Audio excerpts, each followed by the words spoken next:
Friends, welcome all of you मार्गदर्शन the learning world में प्रस्तुत है यूथ कंपटीशन नागरिक साथ श्रृंखला का प्रैक्टिस सेट। यह वीडियो सीरीज विशेष रूप से उत्तर प्रदेश माध्यमिक शिक्षा सेवा चयन बोर्ड, उत्तर प्रदेश लोक सेवा आयोग एवं अन्य परीक्षा संस्थानों द्वारा आयोजित TGT, PGT, GIC, GDC, LT grade, NEET, SET, JRF परीक्षा की दृष्टि से अत्यधिक महत्वपूर्ण है। यह वीडियो इस सीरीज का 5वां भाग है। तो चलिए शुरू करते हैं आज का वीडियो। पहला प्रश्न है, भारतीय संविधान के अनुच्छेद 53 के तहत संघ की कार्यपालिकी शक्ति किसमें निहित होती है? तो संघ की कार्यपालिकी शक्ति निहित होती है राष्ट्रपति में।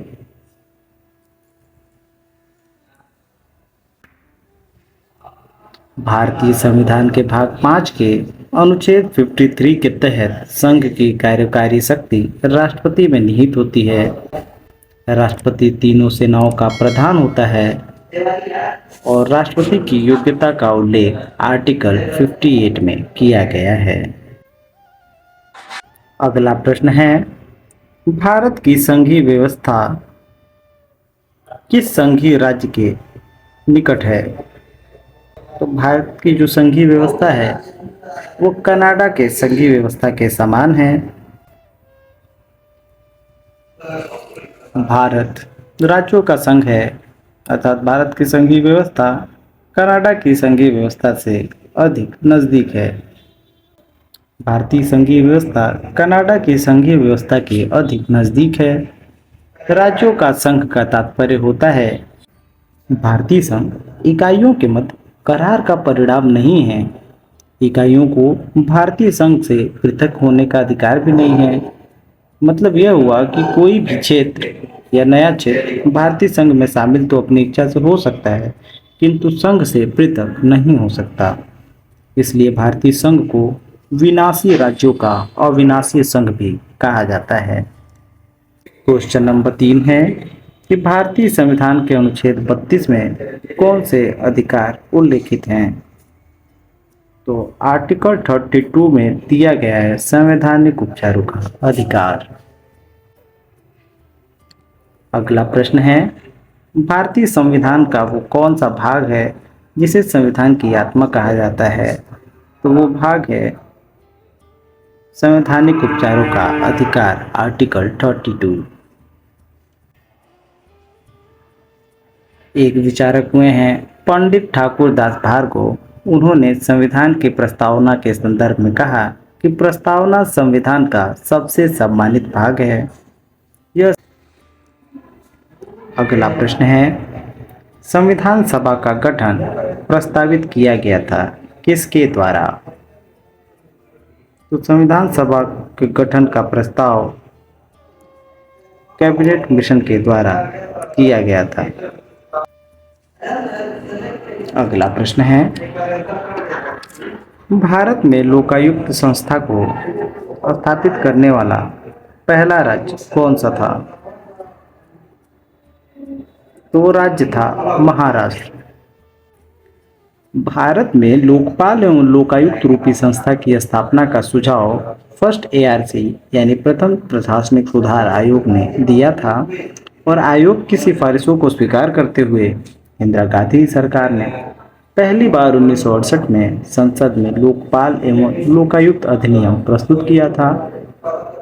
लोकायुक्त की संस्था को स्थापित करने वाला पहला राज्य बना महाराष्ट्र, जो लोकायुक्त संस्था 1971 में स्थापित की। बल्कि उड़ीसा में अधिनियम 1970 में ही पारित हुआ था, लेकिन लागू नहीं हुआ था। उड़ीसा में लोकायुक्त संस्था स्थापित की गई 1983 में।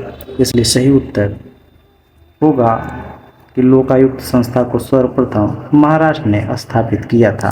क्वेश्चन नंबर 7 है कि एन इंडियन पिलग्रिम्स आत्मकथा है किसकी? An Indian Pilgrim Subhash Chandra Bose की आत्मकथा है, जिसका प्रकाशन लंदन में हुआ था। और इस प्रसिद्ध पुस्तक का प्रकाशन 1948 में नेताजी पब्लिशिंग सोसाइटी के द्वारा किया गया था। प्रश्न है, इंडियन स्ट्रगल पुस्तक के लेखक कौन हैं? आपके विकल्प हैं गोपाल कृष्ण गोखले, बाल गंगाधर तिलक, भगत सिंह या इनमें से कोई नहीं। तो इनमें से कोई नहीं विकल्प डी सही उत्तर होगा, क्योंकि इंडियन स्ट्रगल सुभाष चंद्र बोस ने लिखी थी। 1920 में सुभाष चंद्र बोस का भारतीय सिविल सेवा में चयन हुआ था और अगले ही वर्ष उन्होंने सेवा से त्यागपत्र दे दिया और भारतीय राष्ट्रीय कांग्रेस के सदस्य बन गए। 1 दिसंबर 1921 को उनको 6 माह का कारावास हुआ था और वो कुल मिलाकर के 11 बार जेल की यात्रा की थी और जेल यात्रा के दौरान ही उन्होंने पुस्तक लिखा था इंडियन स्ट्रगल। अगला प्रश्न है, 1936 में इंडिपेंडेंट लेबर पार्टी के संस्थापक कौन थे? आपके विकल्प है जवाहरलाल नेहरू, एम.एन. राय, अंबेडकर या M.K. गांधी।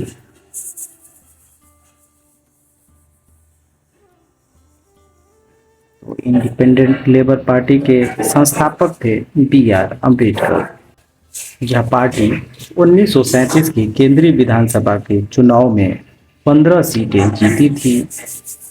अंबेडकर ने अपनी पुस्तक जाति के विनाश को इसी वर्ष प्रकाशित किया था, जो उनके न्यूयॉर्क में लिखे गए एक शोध पत्र पर आधारित था। प्रश्न है, कौन विकेंद्रित समाजवाद के प्रबल समर्थक थे? ऑप्शंस हैं जयप्रकाश नारायण, आचार्य नरेंद्र देव, लोहिया या फिर विनोबा भावे। तो विकेंद्रित समाजवाद के समर्थक थे लोहिया ने अपनी चर्चित कृति एस्पेक्ट ऑफ सोशलिज्म जो 1952 में पब्लिश हुई थी के अंतर्गत यह तर्क देते हैं कि समाज की संरचना में 4 परतें पाई जाती हैं। पहला है गांव, दूसरा है मंडल, तीसरा है प्रांत और चौथा है राष्ट्र। और इस व्यवस्था को लोहिया ने चौखंबा राज्य की संज्ञा दी। प्रश्न है, किसने सर्वोदय को जन समाजवाद कहा है? आपके ऑप्शंस हैं आचार्य कृपलानी, M.N. राय, महात्मा गांधी या जयप्रकाश नारायण। जयप्रकाश नारायण सर्वोदय को जन समाजवाद कहते हैं। जयप्रकाश नारायण ने समाजवाद के विचार को महात्मा गांधी के सर्वोदय के आदर्श के साथ जोड़कर एक नई दिशा में विकसित किया है। इसमें वर्ग संघर्ष के मार्क्सवादी विचार के स्थान पर वर्ग सहयोग पर बल दिया गया है। इस विचार को व्यवहारिक रूप देने के लिए जयप्रकाश नारायण ने ग्राम पुनर्गठन का विस्तृत कार्यक्रम प्रस्तुत किया है। प्रश्न है, पंडिता रमाबाई को किस कारण पंडिता की उपाधि दी गई? समाज सुधारक होने के कारण, महिला मुक्ति के कारण, जाति व्यवस्था उन्मूलन के कारण या संस्कृत के विद्वान होने के कारण। पंडिता रमाबाई को पंडिता की जो उपाधि दी गई थी वो इसलिए दी गई थी कि वो संस्कृत की विद्वान थी। क्वेश्चन नंबर 13 है, किसने ट्रस्टीशिप की अवधारणा का प्रतिपादन किया था? तो ट्रस्टीशिप की अवधारणा का प्रतिपादन महात्मा गांधी ने किया था। ट्रस्टीशिप यानी न्यासिता का सिद्धांत वो पूंजीपतियों के हृदय परिवर्तन की मांग करता है ताकि वे उत्पादन के साधनों को संपूर्ण समाज की धरोहर मानकर उनका प्रयोग लोक कल्याण के लिए करें, न कि निजी लाभ के लिए। क्वेश्चन नंबर 14 है, दार्शनिकों ने विभिन्न तरीके से दुनिया की व्याख्या की है जबकि प्रश्न उसे बदलने का है। यह कथन कार्ल मार्क्स की किस पुस्तक में उद्धृत है?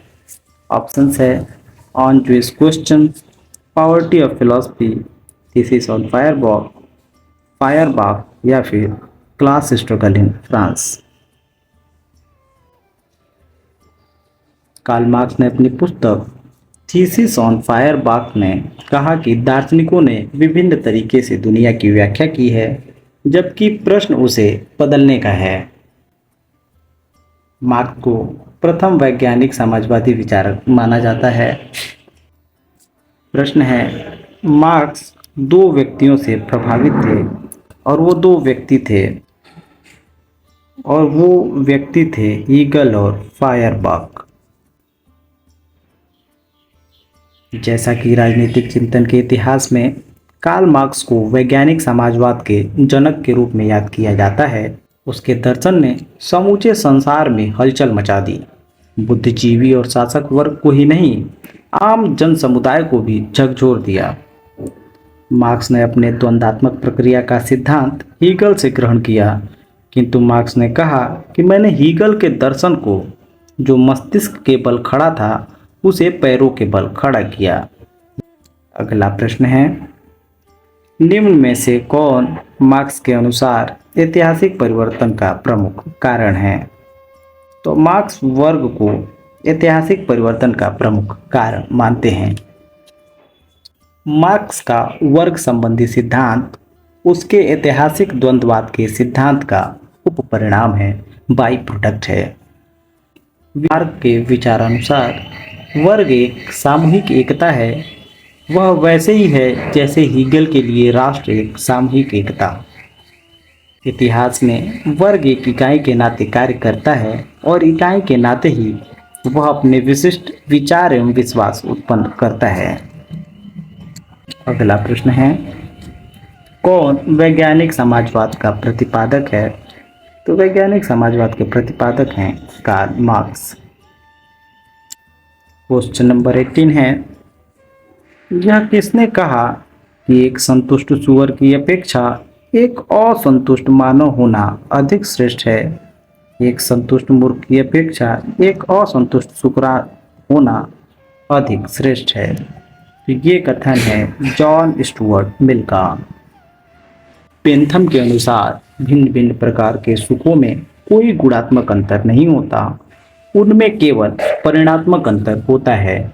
परंतु मिल ने तर्क दिया कि भिन्न भिन्न प्रकार के सुखों में गुणात्मक अंतर अवश्य होता है और किसी सुख की गुणवत्ता उसके परिणाम से कम महत्वपूर्ण नहीं होती। मनुष्य केवल भौतिक सुखों के पीछे नहीं दौड़ता, बल्कि उसकी नैतिक, बौद्धिक और कलात्मक अभिरुचियों का विकास भी जरूरी है। सुख मनुष्य की उच्चतर क्षमताओं से प्राप्त किया जाता है, वह अन्य सुखों की तुलना में उत्तम सुख है। उच्च कोटि का सुख कम संतुष्टिदायक होने पर भी ग्राह्य है और निम्न कोटि का सुख अधिक संतुष्टिदायक होने पर भी त्याज्य है।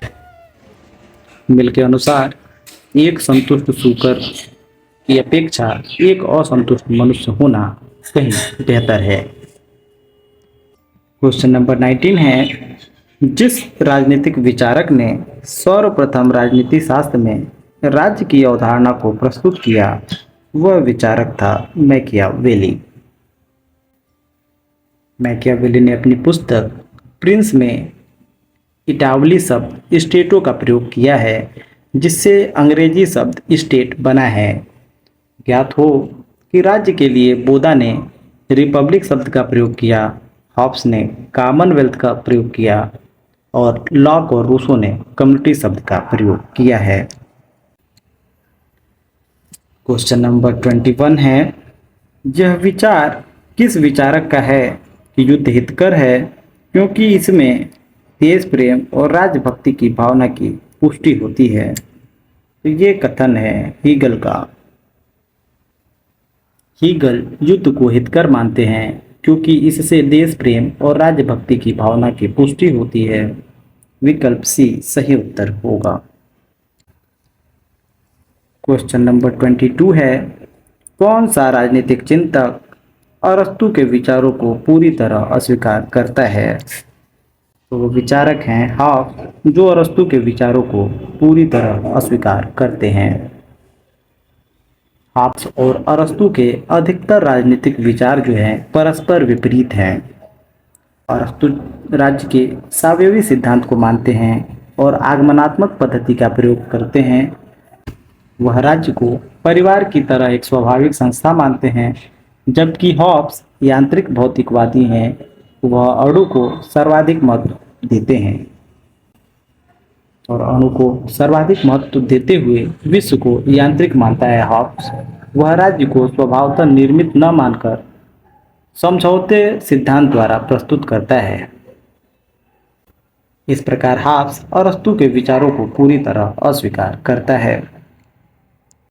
क्वेश्चन नंबर 23, वितरणात्मक न्याय का सर्वप्रथम प्रतिपादन किसने किया? तो वितरणात्मक न्याय का सर्वप्रथम प्रतिपादन अरस्तू के द्वारा किया गया था।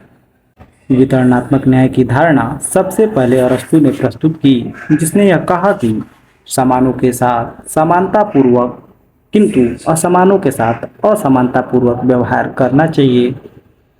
अन्याय वहाँ उत्पन्न होता है जहाँ स्थिति इसके विपरीत होती है। अगला प्रश्न है, सामान्य इच्छा से क्या अभिप्राय है? ऑप्शंस हैं यथार्थ इच्छा, अधिकांश इच्छा, संपूर्ण इच्छा या वास्तविक इच्छा। तो सामान्य इच्छा का अभिप्राय है वास्तविक इच्छा से। समाज के सभी व्यक्तियों की जो वास्तविक इच्छा है, जो रियल विल है, उसका ही सर्वयोग सामान्य इच्छा कहलाती है। रूसो की मान्यता है कि सभी व्यक्तियों की वह इच्छा जिसका उद्देश्य सामान्य हित हो, सामान्य इच्छा कहलाती है। क्वेश्चन नंबर 25 है, हॉब्स प्रथम आधुनिक विचारक है जिसने राज्य को विविध हितों का संबंधकर्ता माना। इसमें वह उपयोगितावादी विचारों का अग्रणी है। यह कथन किसका है? ये कथन है वेपर का। वेपर के अनुसार हॉब्स प्रथम आधुनिक विचारक है जिसने राज्य को विविध हितों का समन्वयकर्ता माना। इसमें यह उपयोगितावादी विचारों का अग्रगामी है। अगला प्रश्न है, किसने स्वीकार किया है व्यक्तियों ने राज्य में प्राकृतिक अवस्था के अपने प्राकृतिक अधिकारों के साथ प्रवेश किया? तो यह किसने स्वीकार किया है कि व्यक्तियों ने राज्य में प्राकृतिक अवस्था के अपने प्राकृतिक अधिकारों के साथ प्रवेश किया? तो यह लॉक ने स्वीकार किया है कि व्यक्तियों ने राज्य में प्राकृतिक अवस्था के अपने प्राकृतिक अधिकारों के साथ प्रवेश किया है। व्यक्ति केवल एक अधिकार अर्थात प्रकृति के कानून की व्याख्या करने, उसे लागू करने और स्वयं अपनी शिकायतों का समाधान करने के अधिकार को त्यागने पर सहमत हुआ है और शेष अधिकार प्राकृतिक अधिकार ही हैं।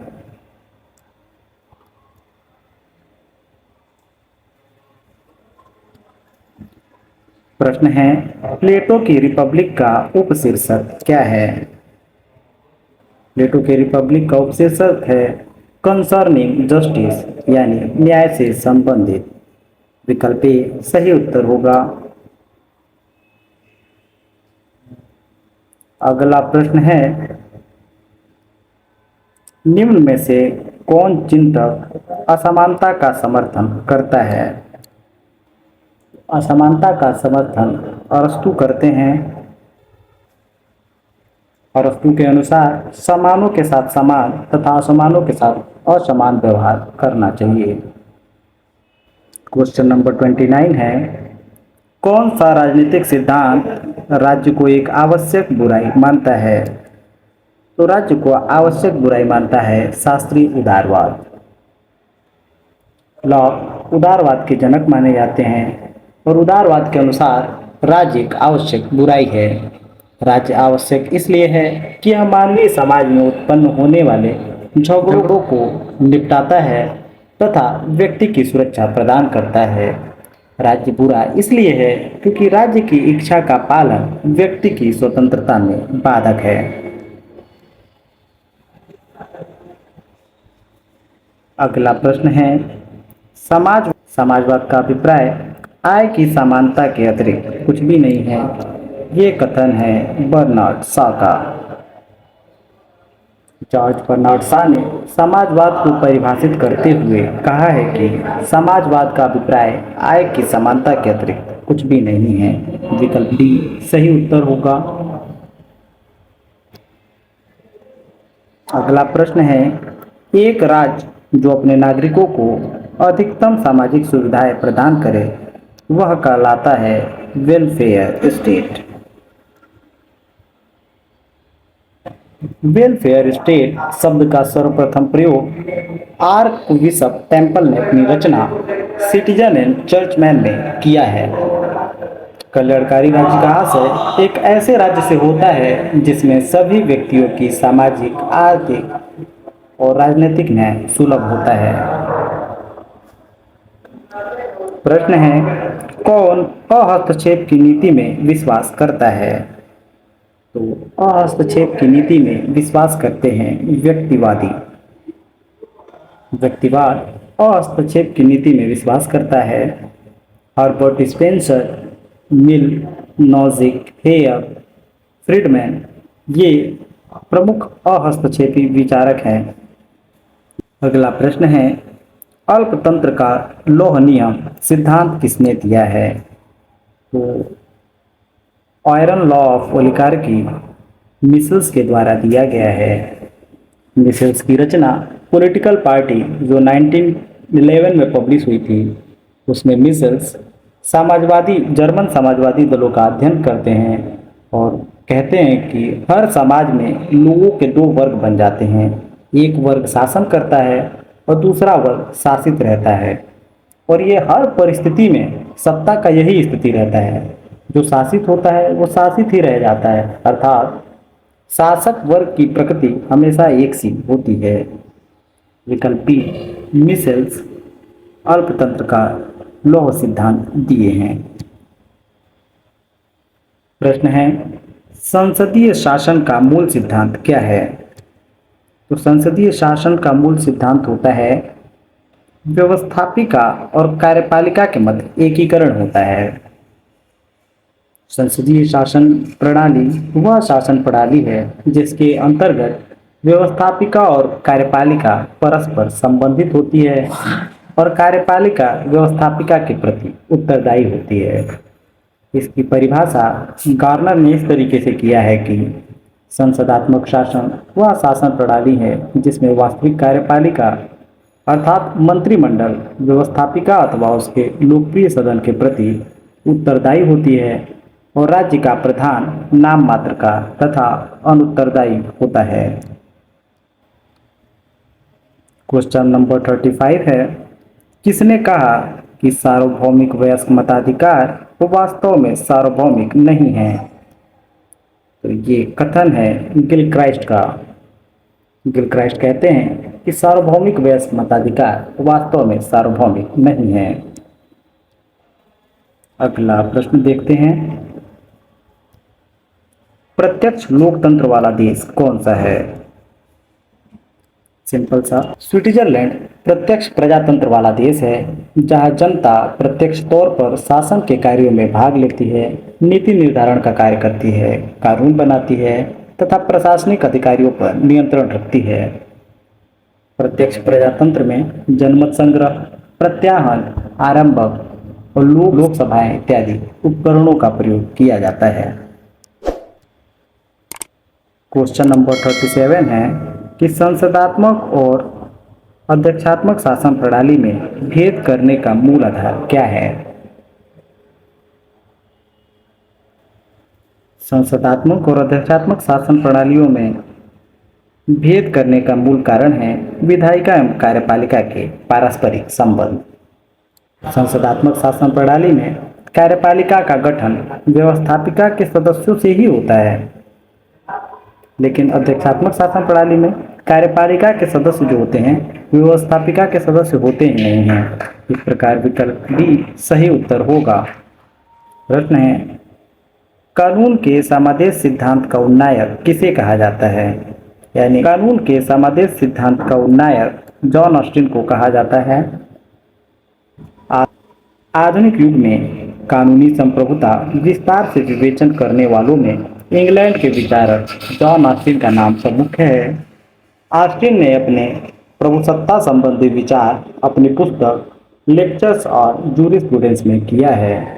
इस पुस्तक में ही ऑस्टिन विधि के तांडिक स्वरूप का उल्लेख करते हुए कानून के समादेश सिद्धांत यानी कमांड थ्योरी ऑफ लॉ का वर्णन करते हैं। हालांकि बेंथम ने इस सिद्धांत को हॉब्स और बोधा के पश्चात प्रारंभ किया था, लेकिन प्रमुख व्याख्याता जो है ऑस्टिन को ही माना जाता है।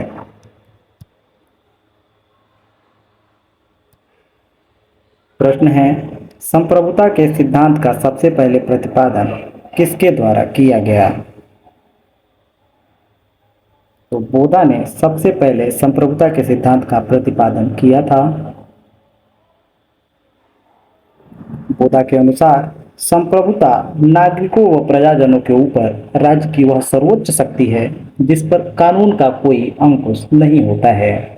संप्रभुता से तात्पर्य एक निश्चित क्षेत्र में राज्य की सर्वोपरि शक्ति से है। क्वेश्चन नंबर 40 है, सही सुमेलित नहीं है। तो गलत सुमेलित युग्म की पहचान करना है। पहला है सुख एवं दुख गणन बेंथम से संबंधित है, तो ये सही सुमेलित है। सकारात्मक स्वतंत्रता हीगल से संबंधित है, ये भी सही सुमेलित है। और दार्शनिक राजा का सिद्धांत प्लेटो से संबंधित है। विकल्प बी बहुल मतदान का निषेध मिल से संबंधित नहीं है, इस प्रकार सही उत्तर होगा ऑप्शन बी।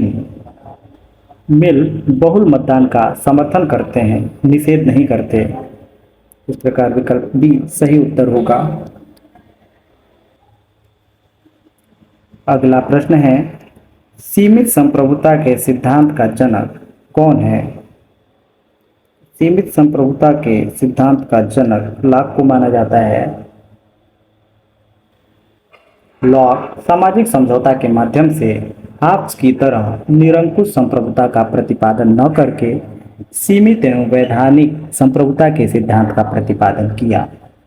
लॉक का मानना है कि सरकार यदि नागरिकों के अधिकारों का अतिक्रमण करे तो नागरिकों का यह अधिकार है कि सरकार को बदल दें। क्वेश्चन नंबर 42, किस सिद्धांत को संप्रभुता के एकत्व सिद्धांत के विरोध के रूप में जाना जाता है?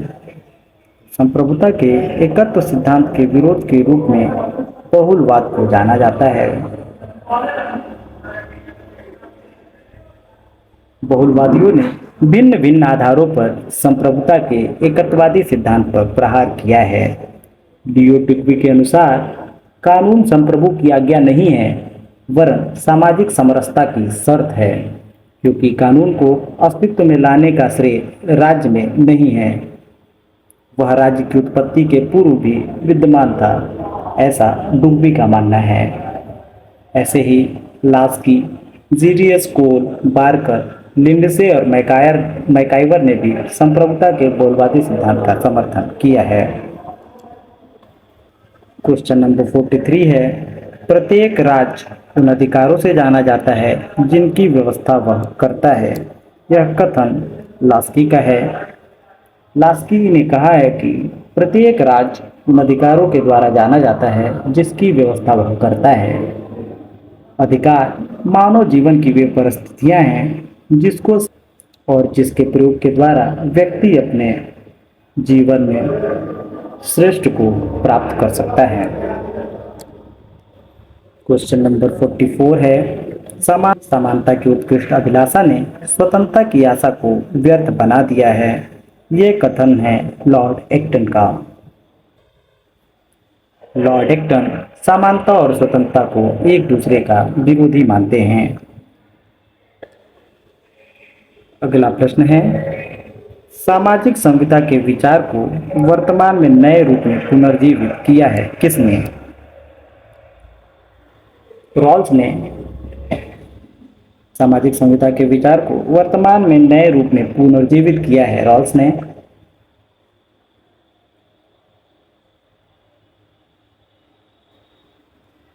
अगला प्रश्न है, लोक कल्याणकारी राज्य आवश्यक रूप से संश्लेषण है किसका? तो लोक कल्याणकारी राज्य उदारवाद और समाजवाद का संश्लेषण है। तो सही क्रम है, पहले आता है पूर्वी राज्य, फिर आता है रोमन राज्य, फिर सामंती राज्य और फिर राष्ट्र राज्य। विकल्प सी सही उत्तर है। प्राचीन काल में पूर्व में कबीलों के संगठनों के रूप में विकास की प्रथम अवस्था से लेकर आधुनिक युग में पश्चिम में राष्ट्र राज्यों के उदय तक ऐसे विकास की लगभग एक रूपी दिशा देखी जा सकती है। इसका विकास क्रम जो चरणों में हुआ है वह है कबीलों के संगठन, फिर प्राच्य राज्य, फिर यूनानी नगर राज्य, फिर रोमन राज्य, फिर सामंती राज्य और लास्ट में राष्ट्र राज्य।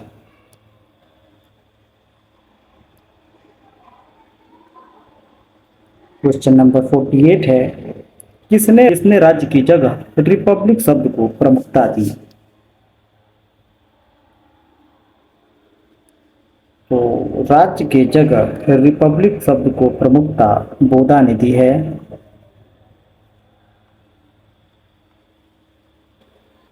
अगला प्रश्न है, राजनीति शब्द की उत्पत्ति पोलिस से हुई है और यह पोलिस शब्द किस भाषा का शब्द है?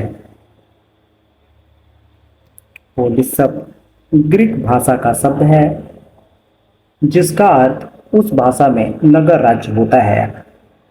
ईसा से 500 ईसा पूर्व नगर राज्यों को पोलिस कहा जाता था। यूनानी विचारकों ने इस नगर राज्यों की गतिविधियों का नाम पॉलिटिक्स दिया और सर्वप्रथम जो पॉलिटिक्स का प्रयोग किया था वो किया था अरस्तु ने। क्वेश्चन नंबर 50 है, किस पुस्तक में कल्याणकारी राज शब्द का सर्वप्रथम प्रयोग हुआ? वो पुस्तक है सिटीजन एंड चर्चमैन में वेलफेयर स्टेट का सर्वप्रथम प्रयोग आर्क बिशप टेम्पल ने किया है।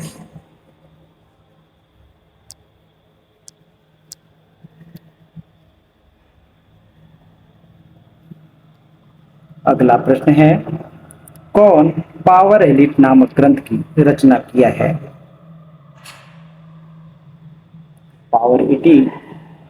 पावर एलिट सी राइट मिल्स की रचना है।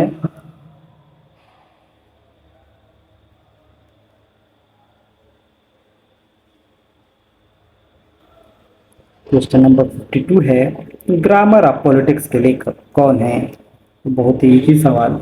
ग्रामर ऑफ पॉलिटिक्स के लेखक हैं हेरोल्ड जे लॉस्की।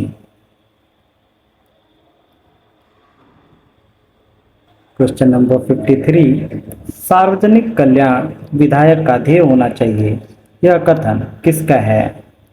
यह कथन है बेंथम का। बेंथम ने तत्कालीन समय में प्रचलित नैतिकता की सभी धारणाओं का खंडन किया और उपयोगिता को नैतिकता तथा मानवीय जीवन का आधार बनाया। क्वेश्चन नंबर 54 है, हीगल की द्वंद्वात्मक विधि क्या थी? हीगल की द्वंद्वात्मक विधि प्रतिवाद की समस्या को सुलझाने वाली थी। क्वेश्चन नंबर 55 है, द सिटी ऑफ गॉड के लेखक कौन है? सिटी ऑफ गॉड के लेखक हैं मार्टिन लूथर किंग। अगला प्रश्न है, मनु के अनुसार निम्न में से कौन सा राज्य का अंग नहीं है? तो राज्य का अंग पुरोहित नहीं होता है। राजा, अमात्य और कोच राज्य के अंग हैं। राज्य के 7 अंगों में शामिल हैं स्वामी, अमात्य, जनपद, पूर्व, दंड और मित्र, जिसमें पुरोहित का उल्लेख नहीं है। विकल्प बी सही उत्तर होगा। अगला प्रश्न है, प्राचीन लेखकों में किसे भारत का मैकियावेली कहा जाता है? भारत का मैकियावेली कौटिल्य को कहा जाता है। गांधी जी द्वारा किसको अपना राजनीतिक गुरु माना गया है? गांधी जी ने जीके गोखले को अपना राजनीतिक गुरु माना है। क्वेश्चन नंबर 59 है, कौन भारत में निर्वाचन सुधारों से संबंधित नहीं है? तारकुंडे समिति निर्वाचन सुधार से संबंधित है। दिनेश गोस्वामी समिति भी निर्वाचन सुधार से संबंधित है। इंद्रजीत गुप्ता भी निर्वाचन सुधारों से संबंधित है। एएन बोहरा समिति निर्वाचन सुधारों से संबंधित नहीं है। एनएन बोहरा समिति 1993 में गठित की गई थी और यह भारतीय राजनीति में अपराध और राजनीति के बीच साठगांठ की जांच करने के लिए इसका गठन हुआ था। निर्वाचन सुधारों से संबंधित नहीं है एएन बोहरा समिति। क्वेश्चन नंबर 60 है, सरकार राज्य का अभिव्यक्त रूप है, यह व्यक्ति के सामान्य उद्देश्यों की पूर्ति करता है। यह कथन किसका है? तो जो सरकार है वह राज्य का अभिव्यक्त रूप है, यह व्यक्ति के सामान्य उद्देश्यों की पूर्ति करता है। यह कथन है लीकॉक का। सीले तथा लीकॉक जैसे विद्वानों का कहना है कि परंपरागत राजनीति विज्ञान केवल सरकार का अध्ययन है। लीकॉक का मानना है कि राज्य अमूर्त है और सरकार ही राज्य का व्यवहारिक एवं मूर्त रूप में प्रतिनिधि है, जो व्यक्ति के हितों की पूर्ति करता है। गार्नर एवं पलमसली राज्य के अध्ययन पर बल दिया और सरकार को राज्य के हितों की पूर्ति का साधन माना। अगला प्रश्न है, राज्यों का वर्गीकरण सर्वप्रथम किसने किया? ये तो सभी को पता है कि राज्यों का सर्वप्रथम वर्गीकरण अरस्तू के द्वारा किया गया है। क्वेश्चन नंबर 62 है, कौन लोकतंत्र का आवश्यक अभिलक्षण नहीं है? विकल्प है, न्यायपालिका जवाबदेह होती है विधायिका के प्रति। तो पहला ही विकल्प सही है कि लोकतंत्र का आवश्यक अभिलक्षण नहीं है। ऑप्शन ए, न्यायपालिका जवाबदेह विधायिका के प्रति नहीं होती है, जबकि शेष विकल्प न्यायपालिका स्वतंत्र होती है, प्रेस स्वतंत्र होता है और सार्वजनिक राय प्रकट करने की स्वतंत्रता जहां होती है, ये सब लोकतंत्र के अभिलक्षण हैं। अगला प्रश्न है और इस वीडियो का अंतिम प्रश्न है कि किसमें गांधी जी ने पहली बार हथियार के रूप में भूख हड़ताल का इस्तेमाल किया? गांधी जी ने अपने जीवन का प्रथम सत्याग्रह 1917 में बिहार के चंपारण जिले में नील की खेती से जुड़े तिनकटिया प्रणाली के विरुद्ध किया था। लेकिन गांधी जी ने पहली बार हथियार के रूप में जो भूख हड़ताल का इस्तेमाल किया वो 1918 में अहमदाबाद कारखाने की हड़ताल में किया था। विकल्प सी सही उत्तर होगा। यहाँ पर आज का वीडियो समाप्त होता है।